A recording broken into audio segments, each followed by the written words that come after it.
Heading दे दें treatment of primary amenorrhoea. Heading दें ट्रीटमेंट ऑफ प्राइमरी एमेनोरिया। ये आपके पास इसकी देखें।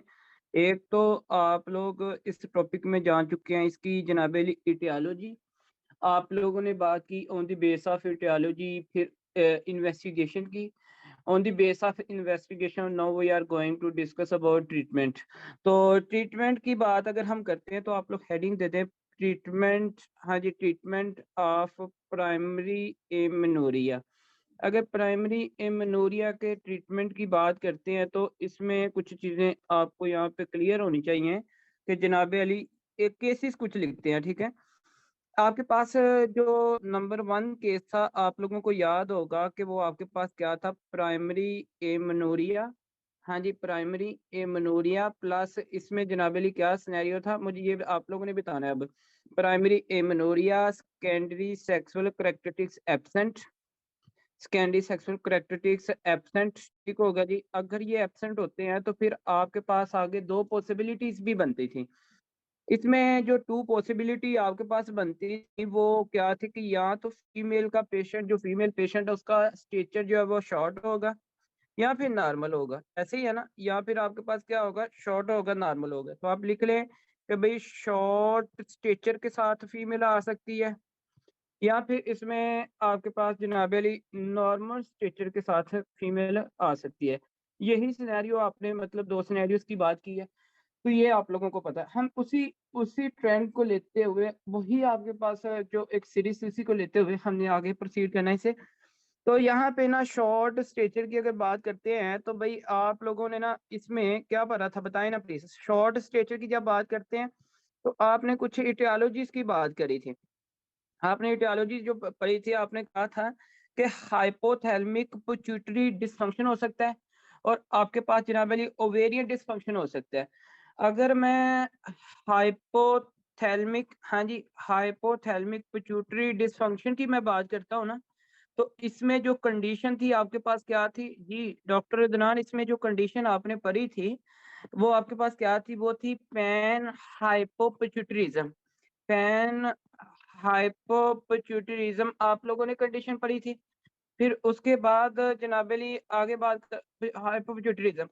अगर मैं बात करता हूँ डॉक्टर अदनान आपके साथ जनाब अली ओवेरियन डिसफंक्शन की, आपने यहाँ तो कंडीशन क्या हो सकती है, ओवेरियन डिसफंक्शन। तो इसमें जो आपने मेन कंडीशन पढ़ी थी वो आपके पास क्या थी, टनल सिंड्रोम। Very good. आपके पास कंडीशन क्या थी, वो थी जनाब अली इसमें टनल टर्नर सिंड्रोम। तो ये कंडीशन तो आप लोगों को बड़े यहाँ अच्छे से क्लियर है, ठीक होगा जी। आगे बात कर लेते हैं अब इसमें क्या होता है हमारे पास, पैन हाइपोपिट्यूटरिज्म। अब यहाँ पे हमने तो देखना है इनका ट्रीटमेंट। सबसे पहले मैं इसका ट्रीटमेंट आपको बताऊंगा कि भाई पैन हाइपोपिट्यूटरिज्म में बेसिकली पैन मतलब होल। पैन का मतलब एक तरह से होल। हाइपोपिट्यूटरिज्म वहां से आपके पास मतलब ना तो ग्रोथ हार्मोन आ रहा होगा, ना आपके पास एफएसएच एलएच आ रहे होंगे। इसी वजह से तो ये मनूरिया, ग्रोथ हार्मोन आपके पास नहीं आ रहा, इस वजह से उसकी हाइट आपके पास क्या है, वो डिक्रीज है। मतलब हाइट जो है वो क्या है, छोटी है उसकी। तो अब ये आपको शॉर्ट स्टेचर रह जाता है। अब आप क्या करते हैं, आप सबसे पहले तो फीमेल पेशेंट की जो है ना हाइट को ठीक करते हैं। अब हाइट को ठीक करने के लिए आपके पास जो जनाब अली मेडिकेशन की आप जब बात करते हैं तो वो आपके पास एक इंजेक्शन होता है। हाँ जी, मुझे एक बात बताएं, हाइट के लिए जो इंजेक्शन लगाएंगे किस हार्मोन के लगाएंगे, ग्रोथ हार्मोन के इंजेक्शन लगाएंगे ना। Very good. आप लोग लिख लें कि इंजेक्शन किसका लगाएंगे आप लोग, ग्रोथ हार्मोन का। अब यहाँ पे ये चीज बड़ी इंपॉर्टेंट है कि ये ग्रोथ हार्मोन का जो हमने इंजेक्शन देना है ये हम किस डोज के हिसाब से दे सकते हैं, ठीक होगा जी।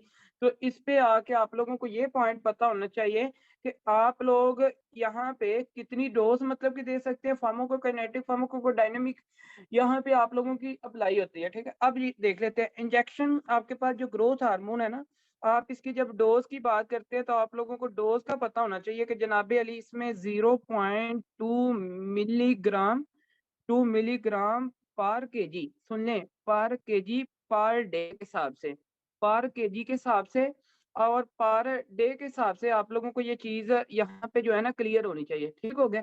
ये बात बड़ी इंपॉर्टेंट है। अच्छा, ये तो अब जब आप इसको ग्रोथ हार्मोन देंगे ओके, इसकी हाइट आप अचीव करवा लेंगे। फिर देन बात आ जाती है जी सेकेंडरी सेक्सुअल कैरेक्टरिस्टिक्स की। तो जब बात आ जाती है जी सेकेंडरी सेक्सुअल अच्छा जी, इम्प्रूव टू इम्प्रूव या फिर आप लिख सकते हैं अचीव, इम्प्रूव या फिर आप लफ्ज़ लिख सकते हैं अचीव टू हाइट।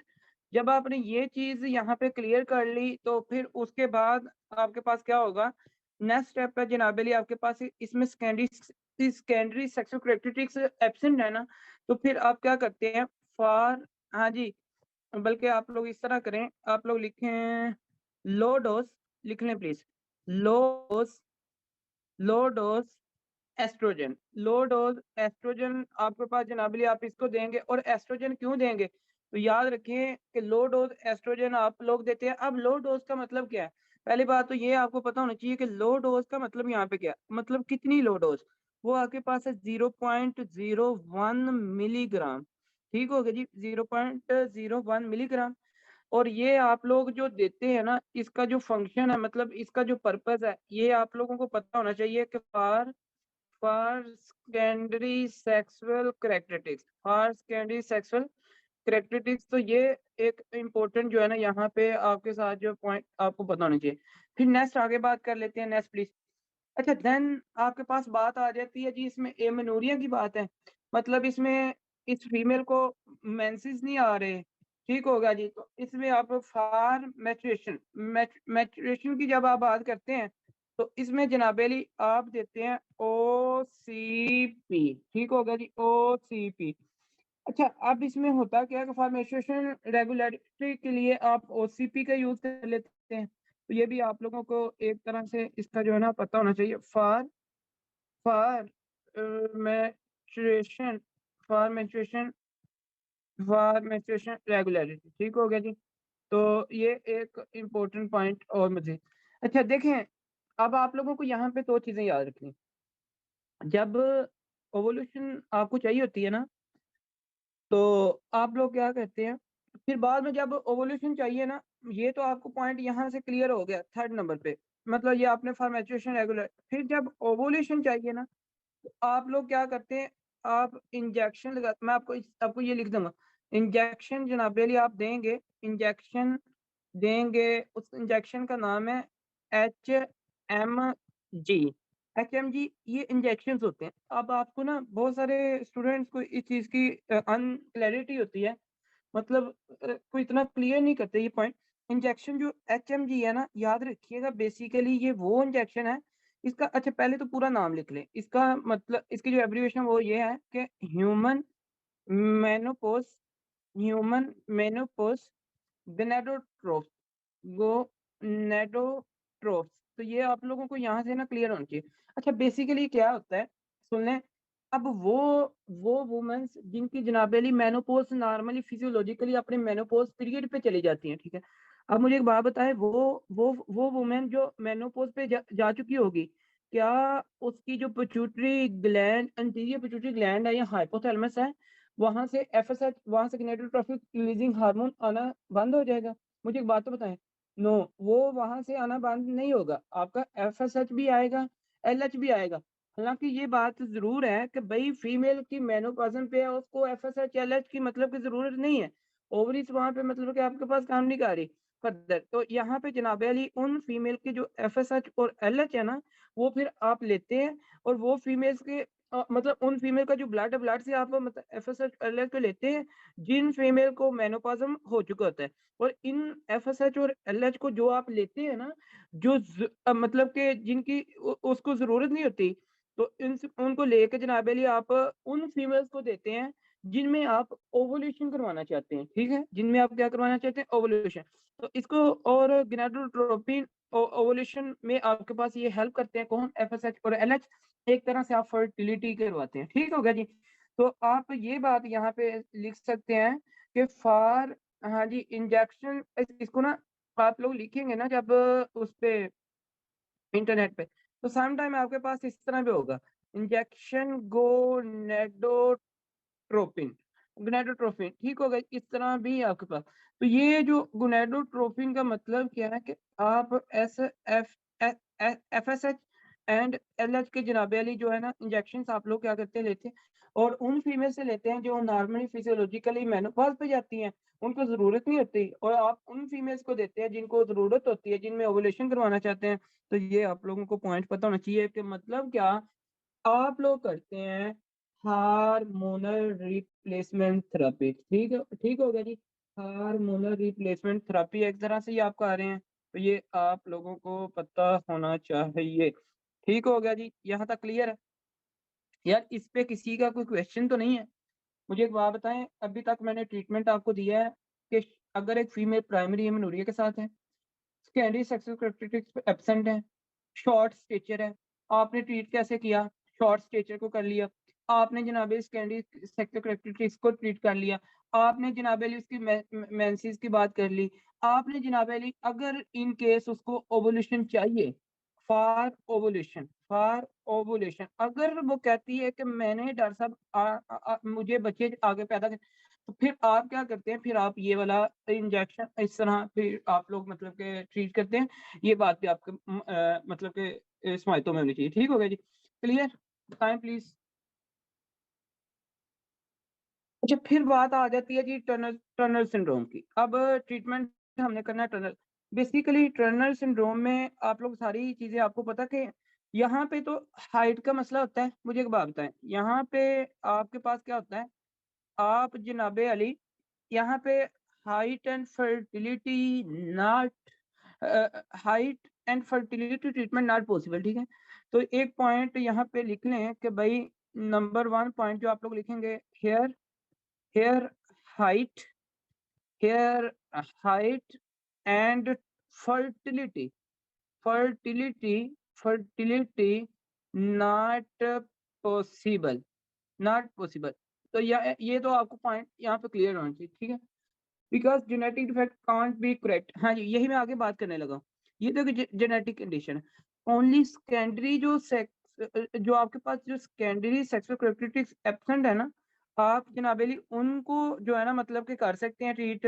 तो आप लोग लिख लें कि भाई एस्ट्रोजन, आप लोग लिख लें एस्ट्रोजन। अब वही बात है कि low dose low dose oestrogen आप लोग देंगे, और आप किसके लिए देंगे? फॉर, हाँ जी, फॉर सेकेंडरी सेक्सुअल करैक्टरिस्टिक्स। ठीक हो गया जी, ये आपको पॉइंट पता होने। फिर आगे बात कर लेते हैं। भाई मेंसेस की बात आ जाती है, तो मेंसेस भी इसमें रेगुलरिटी है, तो आप ओ सी पीस ठीक है देंगे। अच्छा, for for menses irregular for menses regularity, M R का मतलब है मेंसेस रेगुलरिटी। फिर आप क्या करते हैं कि लो डोज तो आपने दे दी किसकी? एस्ट्रोजन की, first candy sexual characteristics. OCP आपने दे दी जनाब अली। मतलब ओसीपी एक तरह से इसमें हार्मोनल रिप्लेसमेंट थेरेपी एक तरह से आपके पास आ जाती है। ठीक हो गया जी? और किसके लिए? For maturation. तो ये आपके पास दो दो सिनेरियोज हैं। इसमें हाइट और फर्टिलिटी का तो कंसेप्ट ही खत्म हो जाता है। ठीक हो गया जी? क्योंकि आपके पास 45 है, एक्स 0 होती है, मतलब कि एक एक एक्स ही जो सेक्स एक्स है वो आपके पास मतलब कि जो सेक्स पेयर है वही जनाबेली इम्पेयर्ड होता है, तो जिसकी वजह से आप उसका तो कुछ ही नहीं कर सकते। तो आप ये जो है ना मतलब इस फीमेल का जनाबेली जो है ना सेकेंडरी सेक्सुअल कैरेक्टरिस्टिक्स और मेंसेस का कुछ ना कुछ कर सकते हैं। ठीक है, एक तरह से ये आपको पॉइंट पता होना चाहिए। बहरहाल ये आपके पास है जी, दो केसेस हो गए। उसके बाद नेक्स्ट बुक में अगर आप बात करेंगे तो इन्होंने लिखा हो जरूर है, देखें जिस तरह बिगन स्टार्ट करें hormonal replacement therapy with the oestrogen alone at the lowest dose. एक बात इन्होंने की है, लेकिन इन्होंने एक एक कंबाइन बात कर दी है ना। और बिगिन साइक्लिक एस्ट्रोजन या progesterone therapy 12 to 18 months later if the uterus is present। ये आगे आप लोग अभी बात करते हैं। एनाटोमिकली अगर कोई प्रॉब्लम है तो उसमें रिक्वायर सर्जिकल इंटरवेंशन है। तो ये देखते हैं जी आगे क्या। अच्छा, ये तो बात होगी आपके पास प्राइमरी एमेनोरिया की, सेकेंडरी सेक्सुअल कैरेक्टरिस्टिक्स एब्सेंट है और शॉर्ट स्टेचर है। अगर केस आपके पास कुछ यूं बनता है, केस आपके पास अगर ये बन जाता है तो भाई प्राइमरी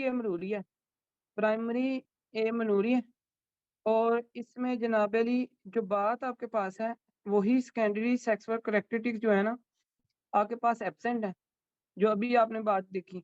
और फिर बात आ जाती है नॉर्मल हाइट की। अगर आप ये करते हैं नॉर्मल हाइट, अच्छा यार जो एग्जाम पॉइंट ऑफ व्यू से एमसीक्यूज होगा ना, मैं आपको ये बात बता दूंगा जो आप लोगों ने याद रखनी है, ठीक ठीक है। बाकी ये क्वेश्चन बैंक्स में भी आप लोग करेंगे, जो आप क्वेश्चन बैंक करेंगे। अच्छा देखें यहाँ पे आप लोगों को पता होना चाहिए कि इसकी फिर आगे दो पॉसिबिलिटीज हैं।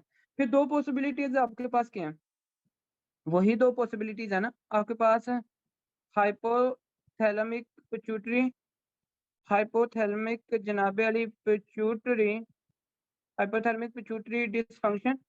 ठीक होगा जी, हाइपोथैलेमिक पिट्यूटरी डिसफंक्शन एक तो आपके पास ये सिनेरियो है।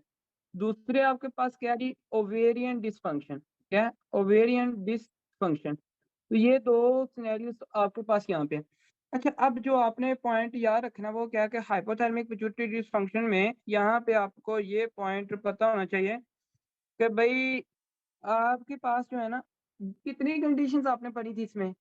हाँ जी, जिसमें नॉर्मल स्टेटस था, एक आपने कही थी आपके पास है isolated isolated gonadotropic releasing hormone deficiency, एक आपने ये भी पढ़ी थी। फिर आपने जनाब अली इसमें बात की थी कॉलमैन सिंड्रोम की।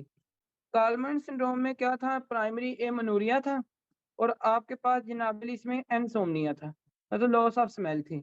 और इसमें आपने एक और कंडीशन थी प्रोलैक्टिनिमा, लेकिन वो आगे आप उसमें भी बात कर लेंगे। अच्छा इसमें ना प्रो हाइपर प्रोलैक्टिनोमा भी लिख सकते हैं, ठीक है, एक तरह से हाइपर प्रोलैक्टिनोमा की भी कंडीशन लिख। अच्छा अब मुझे आप बताएंगे, देखें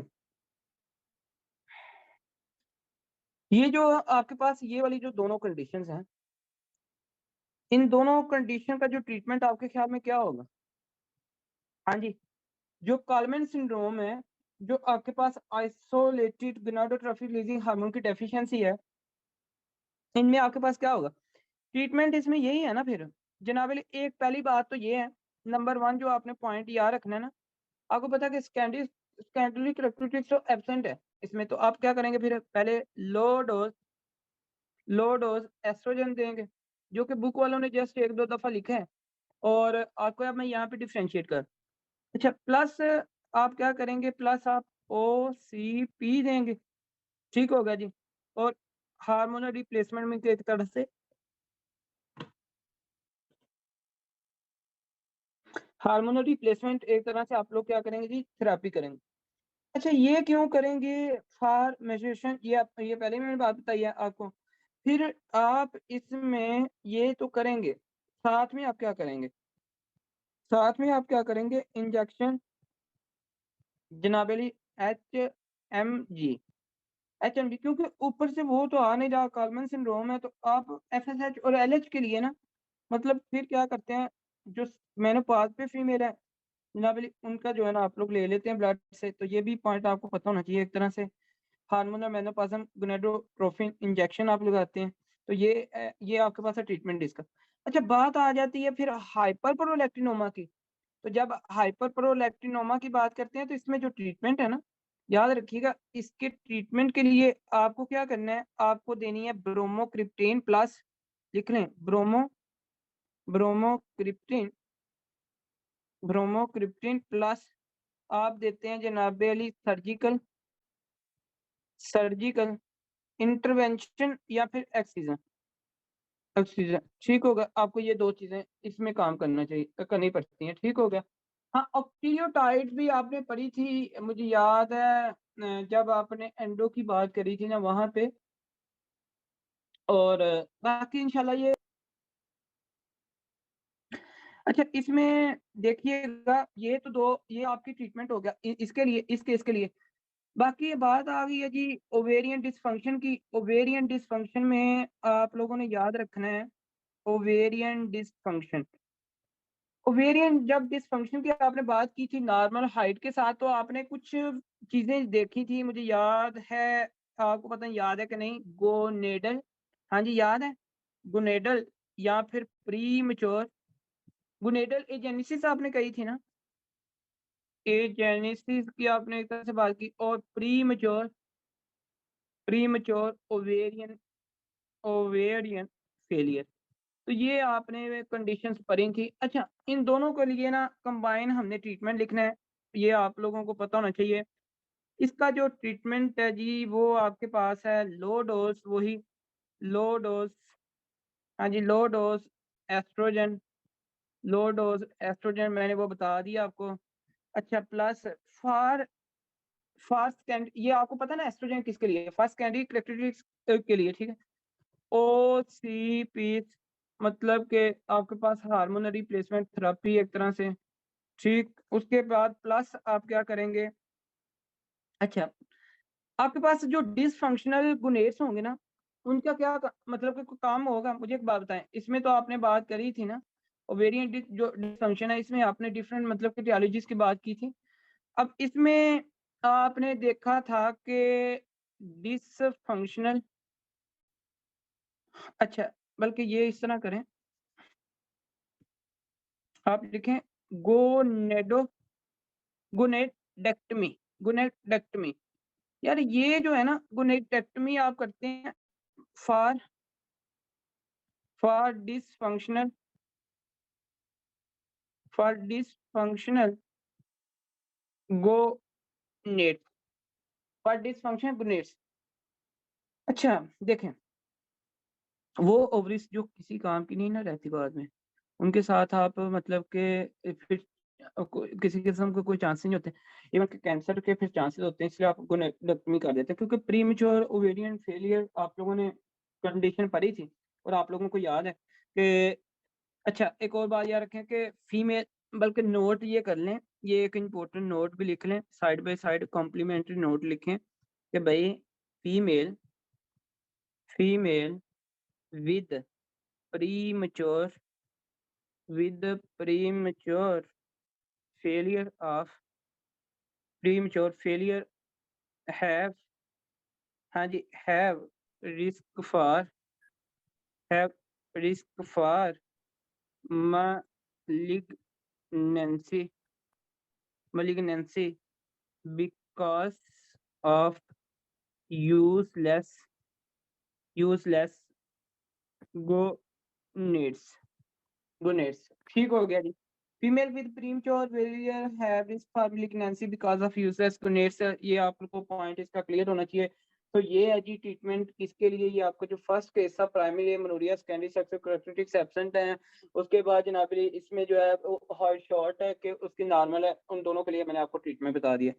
फिर आते हैं नंबर थर्ड पे, जो आपके पास जो है ना केस आ जाता है। एक केस देखें, वही आपने इटियोलॉजी पढ़ी, इन्वेस्टिगेशन में भी रिपीट किए, अभी आप ट्रीटमेंट भी कर रहे हैं, क्योंकि बार बार ये चीजें आपके पास वही रिपीट हो रही हैं, आपको ये बार बार चीजें रिपीट करने से अभी तक याद हो गई होंगी, ऐसे ही है। हाँ जी।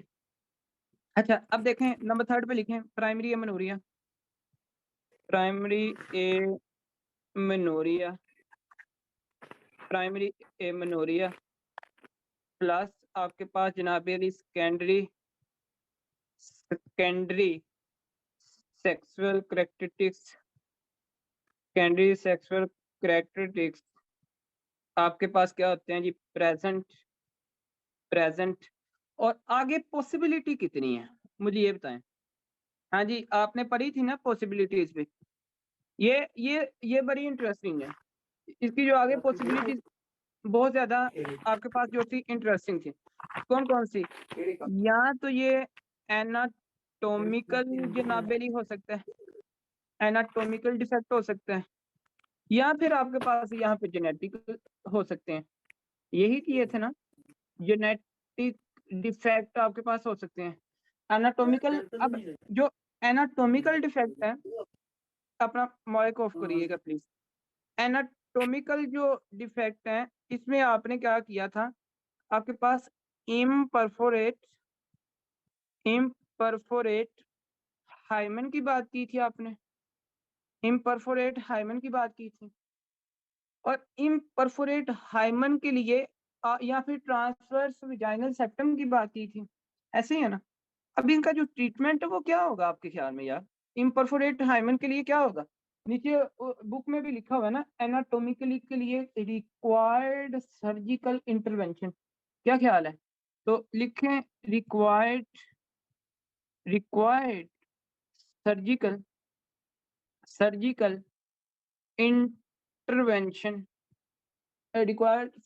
इंटरवेंशन तो ये पॉइंट तो आपको यहाँ से क्लियर हो गए। मतलब क्या कि एक तरह से आपके पास सर्जिकल रिकंस्ट्रक्शन आप करेंगे, तो इम्परफोरेट इसमें आप पोर्ट्स बनाएंगे और देन ये इसका जो ट्रीटमेंट आपके पास हो। फिर जेनेटिक प्रॉब्लम्स की तरफ आते हैं। ठीक है जी, जेनेटिक प्रॉब्लम्स में आप लोगों ने ना कुछ कंडीशंस पढ़ी हैं, उन्हीं को मैं यहाँ पे आपके साथ रखता हूँ। नंबर 1 आपने बात की थी, अगर आपको याद हो, कि complete androgen insensitivity syndrome. Complete androgen insensitivity syndrome, इसका दूसरा नाम आपको याद होगा कि टेस्टिकुलर फेमिनाइजेशन सिंड्रोम। और इसमें आप क्या करते हैं, याद रखिएगा, इसके अंदर ना बेसिकली होता क्या है कि आप करते हैं ट्रीटमेंट। इसका क्या है? इसका ट्रीटमेंट है जनाब अली गोनेडेक्टमी। देखिए, क्यों कि आपको पता है ना कि पहले तो ये लिख लें कि removal of non functional non functional एक minute please, non functional testis. Removal of non functional testis आपके पास गोनेडेक्टमी। तो इसका तो आपको यहाँ से पॉइंट भी क्लियर हो जाता है। अच्छा, आगे देखें। इसमें ना मतलब मैंने आपको ये भी बात बताई थी कि भाई कोई भी नॉन फंक्शनल, अभी भी तो मैंने लिखवा भी दिया, मैंने तब भी बताया था जब हमने टियोलॉजी की थी, तो हम इसका जो ट्रीटमेंट है वो सर्जिकल इंटरवेंशन ही करते हैं, गोनेडेक्टमी करते हैं। ये आपको मैंने उस टाइम भी बात बताई थी। ठीक हो गया जी।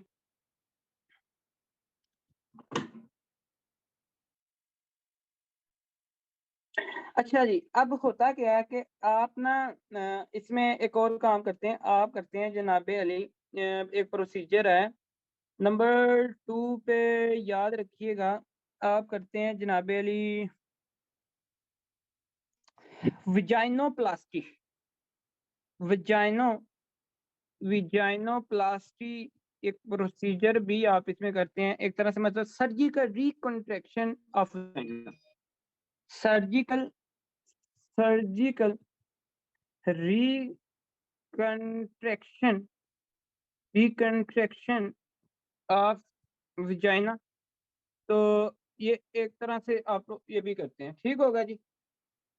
हाँ, ये तो सर्जिकल रिकंस्ट्रक्शन विजाइना प्लास्टी, वो इसमें मैंने आपको आपको लिखवा दिया। ये इसमें मैंने आपको लिखवा दिया।